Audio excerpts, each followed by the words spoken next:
नंदपुर रे स्वच्छ उत्सव पालित।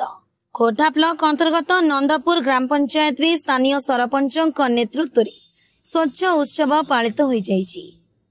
एही स्वच्छ उत्सव रे स्थानीय सरपंच, वार्ड मेंबर, समिति सभ्य, मिशन शक्ति महिला एवं ग्राम पंचायत ग्रामवासी चोकदे स्वच्छता ही सेवा स्लोगान दे सफाई कार्यक्रम आरंभ करथिले।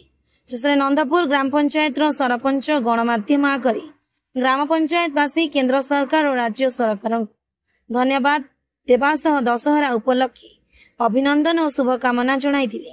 मो ना हूँ विप्लव केशरी बलिया।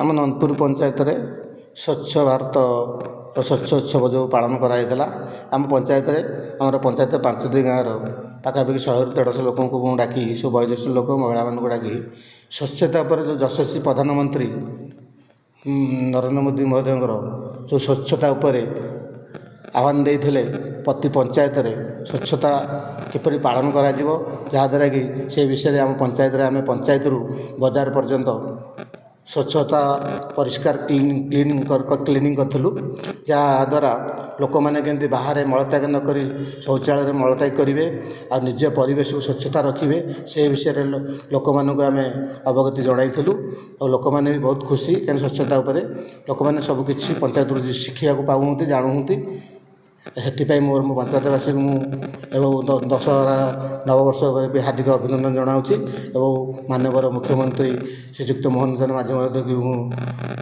पंचायत तरफ शुभेच्छा वार्ता जनाऊँगी। खोर्धा जिलू सूर्यकांत तलाई रिपोर्ट, धनुष एक्सप्रेस।